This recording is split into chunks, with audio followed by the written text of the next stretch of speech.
Y'all, y'all, y'all.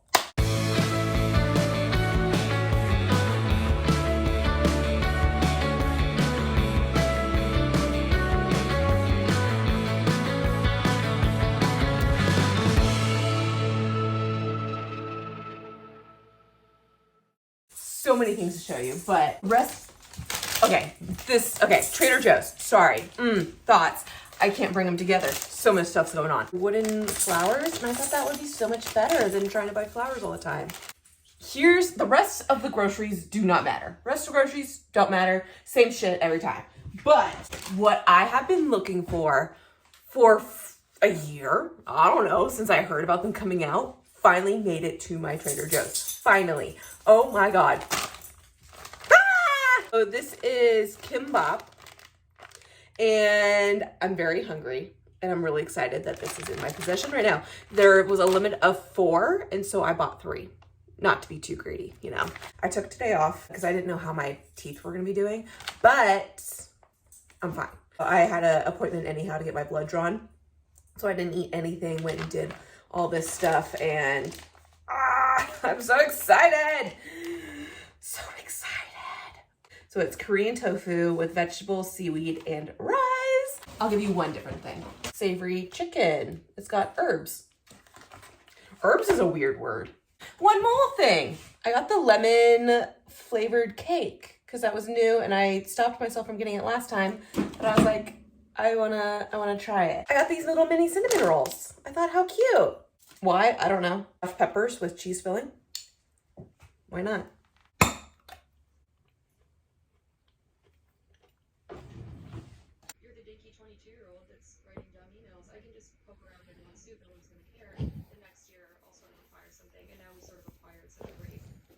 Hey, I don't know where this is going in any kind of vlog, but oh boy, have I been on a reading bender and I love it. I just finished The Puzzle House by Duncan Ralston. We'll go with Ralston.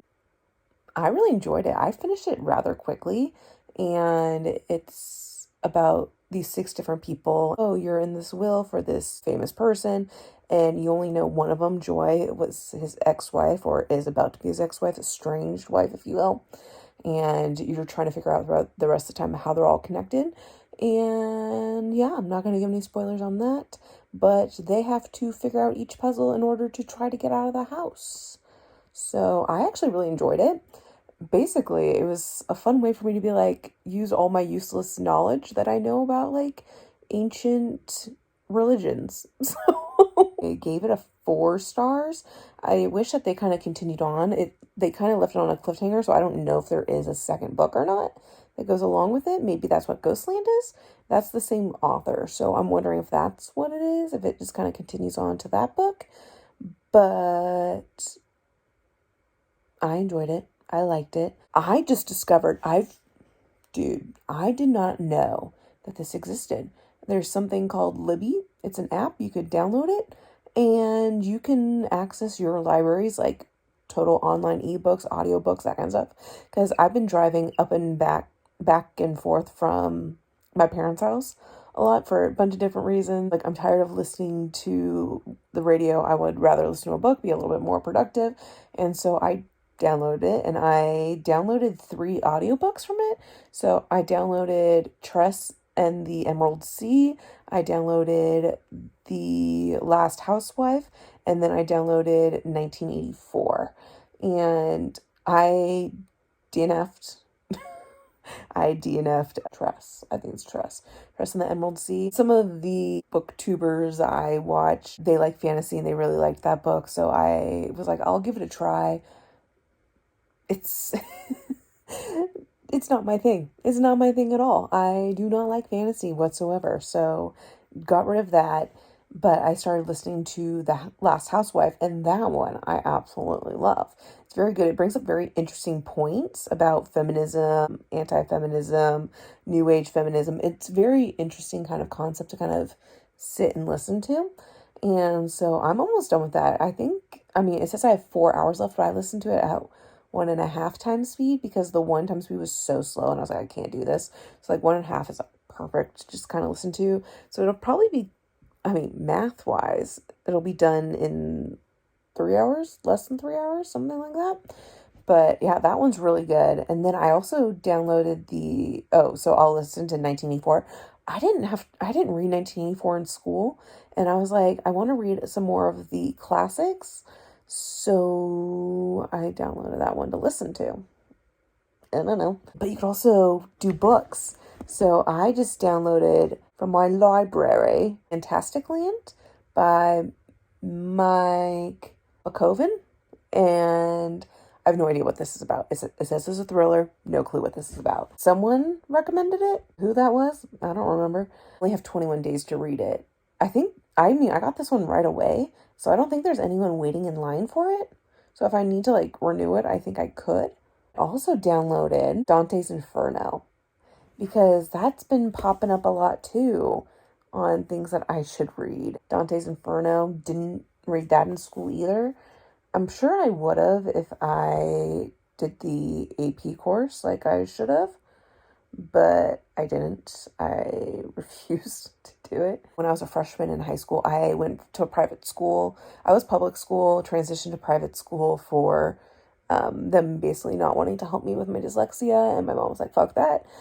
Put me into private school, learned how to read there, went back to public school my freshman year, and so I just went into normal English. I went into advanced math because I was always two grades ahead of math. The end of the year, my teacher's like, when you're doing all your schedulings and stuff, she was like, you should do AP English next year. And I was like, no, I'm good. She was, what do you mean you're good? I was like, I don't feel the need to do that. I'm good. I don't know if schools make you do it anymore, but my school, if you took an AP course, you had to take the AP exam, and I was not about to do that, man. I also didn't want to go to college, but here we are now. That's a story for a different day. If you want that, let me know. Hello, how are we doing? So I just picked up 2 rolls of film. Developed film. I'm really excited. So, $28. It's kind of expensive now. I feel like it used to be a lot cheaper. I don't know, man. But, oh no, that. Aw, this is from The Bachelorette. Can't wait to look at how all those turned out. Excited. Those look so good. Another one. Let's see if I can figure out what's on here. Oh, this is from The Bachelorette Party. Oh, this is from Halloween. So I was Ghost Malone as Post Malone. So that'll be fun. Ironically, a lot of it's with the same group of people. So that's gonna be fun. Hey, hi, how's it going? I just picked up Remy from, where are you going? Where are you going, Rem? We just picked her up from getting her teeth cleaned, and so she's a little out of it. They put them under to do the deep clean, so poor baby girls. Got there a little bit early, and I was just like, oh, my grandmother, me $50 for getting a new job. And she was like, you should go buy some wine with it or some champagne. And I was like, I don't drink champagne, but I'll go buy some Bordeaux. And she was like, what's Bordeaux? And I was like, let me tell you Bordeaux. It's this collection that came out. It's called the Collection Bordeaux Chateau, right? That's how you say it, right? Don't be mad at me, I'm not French. But look, it's got this collection of 6 different wines. Look at that. All different Bordeaux's from different years. I fucking love it. Remy's orders of the day is chill day. I'm supposed to do a lot of walking. I'm supposed to be in the same room as me the entire time. I know where she is, so she's okay. We're just gonna have a chill day, and we're just gonna be... I'm almost done with the book. Oh my God. So I have 3 hours left of Fantastic Land, which I really like it. And I almost brought it up to some of my English teacher friends because I think it would be a really good book to read in school, especially since the kids don't identify anymore with some of the older classics, or at least where I'm teaching currently, they don't really identify with the classics. So Lord of the Flies, 1984, Fahrenheit. My friend taught Fahrenheit last year, and the kids were like, what's wrong with this society? And I was like, y'all are Mildreds. All of you are fucking Mildreds. And it's terrifying. And that they're okay with just being sucked into their phone and not like having conversations outside of their phones, and it's kind of sad. It's actually really sad. So anyhow, Fantastic Land is about this fictional amusement park that was destroyed or not necessarily destroyed. Let me fill this water, hold on. It's in Florida, where the main competitor to Disney and Universal, Johnny Bravo? No. It sounds right, but it's not right. I know Johnny Bravo is a TV show. Everything to be as realistic as possible. And so, which is cool until they have this plan where they hire a bunch of the kids to basically stay and keep the fort down so no one steals shit, and everything goes awry, and it literally becomes Lord of the Flies in there, where they all become like parts of different gangs and they kill each other. And it's very interesting because it has the cell phone mentality behind it. It talks about how the kids were like, oh my God, I can't function without a cell phone. But then we turned to this and like, we didn't know what was going on. And it's even like more eerie because like, at least Lord of the Flies, right? Like they get abandoned on some like island and no one knows where they are. This is fucked up because they all know where these kids are, but they're like, oh no, everything's fine. Like they're good. They got food, they got shelter. Like everything's good. We can just leave them.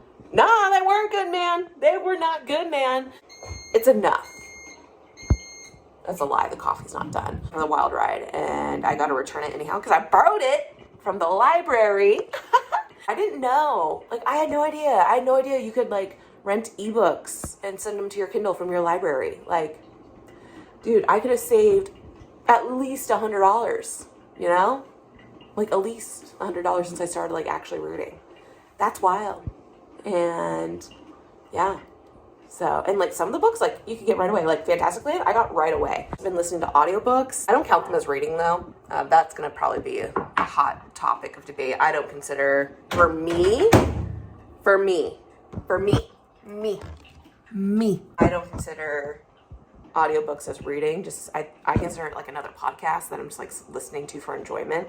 So I don't consider it reading. Like at my wrap up at the end of the year, I'll put it in there as like my audio section. Last Housewife. And like, I thought it was good just listening to, but you're not sitting there like critiquing all the writing and stuff. And so I read a couple of reviews and I was like, no, this was horse shit, you know, because there was like improper grammar, there was da-da-da-da, right? And when you're kind of just listening to it, you don't notice that stuff, right? You're just kind of listening to it like it's a conversation. And most people don't have proper grammar when they're speaking anyhow. I know I don't. So I'm listening to 1984 right now. Quite a few classics I haven't read, and are they on my list like actually read? No, they're not. But if I have time, will I listen to them? Absolutely. So listening to 1984, and that one's a trip, especially right now I'm teaching totalitarianism. And so I'm just like, this shit's crazy, right? Like that was how people like lived. Oh yeah, that's just a lot of talking that I just did. Hi mamas, what are you doing out here? Look at that. What you doing out here? We're gonna go back to the room. Is that okay? Can we go back to the room? You okay with that? My little zonked out doggy. Oh hey, hi. It's the next day. So I was gonna go to a couple of different estate sales, but honestly, I'm not feeling up to it. I'm not in the mood. So we're just gonna go grocery shopping. It's beautiful outside. So we're gonna, which bummer, but it's not. We're gonna just do some laundry and read outside and just be outside and tan, and it's feeling much better than yesterday. So she is very much good to go. She's not like nauseous. She's not like, you know, so I'm like really anxious or like, you know, tired. Walk, children, walk. Faster, little children, faster, little children.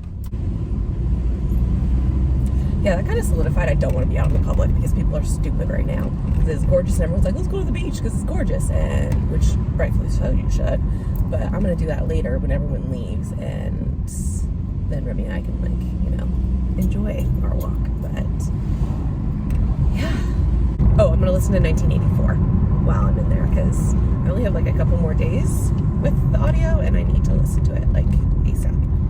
And then I'm gonna finish Fantastic Land when I am reading out outside and just enjoying the sun, because that seems right. That was chaotic. It's pure chaos today, like pure chaos. I also ran into my assistant principal and I was just like, ah! Like I've never seen her in public before. Got a lot of shit. It was like $92 in total. But the fridge is pretty empty, so I'm okay with it. Did we get things we didn't need? Absolutely. This cake is fucking delicious though. I'm gonna put that one back because I got this, and I think this is new. It's cheesecake inspired truffle collections. Thought that'd be fun to try. Got lettuce, as per usual. Buttered chicken, as per usual. Kimbops. Strawberries. Turkey burgers. I thought this would be good just to kind of lead in, especially since tomatoes, like steak tomatoes, are in season. And I was like, that sounds fun. Some chocolate chips. Salted caramel coffee creamer. Tzatziki dip, because I got chicken shawarma this week. So I thought that'd be a fun little change of meats, or I guess it's the same meat, just different flavor. Cheese, it's 1000-day Gouda cheese, Caesar dressing, little pizza thingy, blue cheese, turkey, and 2 Roma tomatoes, and then a steak tomato. This is new, or at least this is the first time I've seen it. It's a habanero hot sauce, and I fucking love spice. I love habanero. And the best habanero hot sauce I got was from Belize, and I just haven't ordered it because like you can only get it on Amazon, and I'm trying not to spend a lot of money on Amazon, you know? Flatbread stuff, a spring roll. And I got, fabric softener, because now we're gonna wash our bed, and then we're gonna hang outside, and we're gonna chill, and we're gonna read, and we're gonna do all the good stuff. So, yeah.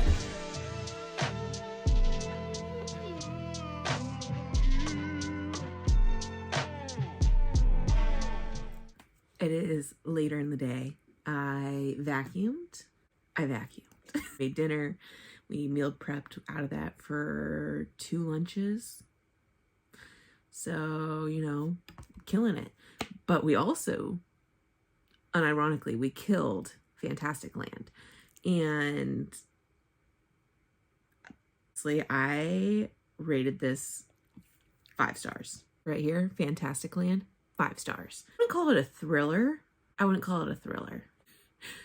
I had it all planned out. I was like, I'm gonna wait to talk about this book, because I finished it outside around like 4:20. Like I need to like marinate in my thoughts because I had so many different thoughts. But this is basically the modern day Lord of the Flies. It's a whole lot more relevant now, especially because it's talking about kids or teenagers, essentially teenagers with technology and phones. And yes, they talk about Facebook in it, but I mean, and they allude to like Instagram and like YouTube and that kind of stuff too. But the whole point of the book is talking about how basically when you don't let these kids nowadays have these technologies, that they just are so lost and they don't know what to do, and they are not in constant connection with the world, even though the outside world is a mile away. And granted, right, it was a hurricane. It did, like, you had no access and there was no getting out kind of situation. But it leaves you to just think about, well, what would you do in this situation? And some of them took the opportunity as I could do whatever the fuck I want, because there is no technology to stop me and to record me. And that's how a lot of them got away with it. Was like, spoiler alert, like people die. Like they talk about that at the very beginning of the book. People die within it. And I think it was about like 300 something people went in for Operation Raptor, and then like 206 or something like that come out. And so it was about 100 kids, people, adults. They are adults, but they had about 100 people die. And being a teacher, I see it all the time. Like the kids get so agitated when I try to take their phones away, or they just act out. They're like, no, I'm not going to listen to you. Or they like try to hide their stuff. And it's just like, I would be very lost without my phone. I 100% get, I would be so lost without my phone. But nowadays I could turn off my phone and I could be fine. Like I do it every once in a while where I turn off my phone for 24 hours and I'm just chilling by myself, having a good old time. But most of them come up to me and ask, hey, do you have a charger? I was like, no. And they're like, why don't you have a charger? I was like, because it's at home. Like, you don't have a charger during the day? No. I don't have to charge my phone during the middle of the day because I charge it at home at night, and then it lasts throughout the entire day. Like, that concept blows my mind because they are constantly on there. Like, even when they're in conversations with people, it's earbuds in, or like they're texting, and like it's so wild. Talking to a bunch of my teacher friends about it, where it's like, one of my friends, he doesn't like teaching Fahrenheit anymore because it makes him so sad, because he's like, these children are Mildreds. They don't know how to function outside of a screen, and it's terrifying. And that's what this book tries to talk about, is how terrifying it's gonna be in the future if some major disaster happens, because naturally they think that they're gonna be able to get away with it, which is wild. Like, if they kill someone, right? That's why, like, a lot of them started killing people, was they're just like, I get away with it, there's going to be no repercussions because there's no evidence. And that's what ends up happening, is that they're, you know, people sneak in phones, people went and found phones, right? There were like specific things around. And look, I don't want to give you any spoilers because it is really good. My thoughts are not coming out how I want them to come out at all. My thoughts on this book, I'm gonna go buy a copy of the book and have it on my library because it is that good. Like, I will probably read that book again. It is so good. And I just love the way that he wrote the book. He did it very much interview style, as someone writing a book about the events of what happened in Fantasticland. And so you have like all the different interviews, people that were inside, people that were outside. If you can deal with gore, and if you could deal with the tragedies, if you're in that spot, like, to be able to look at a natural disaster and how society can crumble with the trajectory of how we are going in the world, where everything is so digitalized and everything is so attached to your phone. Like, it's so good. It's so good. So I will be getting a physical copy of this book because it is that good. My goal is to never have like a shit ton of books on a shelf that I'll never read again. But if they're like that good, I will buy them. My goal is just, for now on, is kind of just to use the library, because I didn't realize that was, again, Libby, wow, I love you. It's so good. I feel so bad to remove this. Okay, I return to my library. What I'll be reading next is actually, because this book is due in 14 days, which, I mean, I read Fantasticland in, I think, less than 14 days. But the one that I am going to be reading right now is called Old White Horse by Erica Worthen. Okay, it's just the way that the cover's in. Let's read a little synopsis about this, shall we? Some people are haunted in more ways than one. Carrie James, urban native, is a fan of heavy metal, ripped jeans, Stephen King novels, and the dive bars. She spends most of her time at her favorite spot in Denver, a bar called the White Horse, where she tries her best to ignore her past and the questions surrounding her mother, who abandoned her when she was just 2 years old. But soon after, her cousin Debbie brings her a traditional bracelet that once belonged to Carrie's mother. Carrie starts seeing disturbing visions of her mother and the mysterious creature. When the visions refuse to go away, Carrie must, or is it Kari? It might be Kari. Kari must uncover what really happened to her mother all those years ago. Her father, permanently disabled from a car crash, can't help her. Her auntie Squeaker seems to know something but isn't eager to give it all up at once. Debbie's anxious to help, but her controlling husband keeps getting in the way. Kari's journey towards the truth, long denied by both her family and law enforcement, forces her to confront her dysfunctional relation. I lost track because I moved it. Dysfunctional relationships, thoughts about a friend she lost in childhood, and her desire for one thing she always wanted but could never have. And I got this from the library, so I'm real excited to be reading this, because otherwise, if I bought it, it's not on Kindle Unlimited, I'd be $12, $13. And so it's like, I'm saving so much money by doing all this. I'm not gonna read just yet. I want to watch a YouTube video or something, and I need to dry out the front part of my bangs, and then we're going to bed for the night. Look at this little cuddle buck. Look at her. Look at that little baby. She's like, I'm just trying to go to bed. She's just trying to go to bed. She's just trying to go to bed.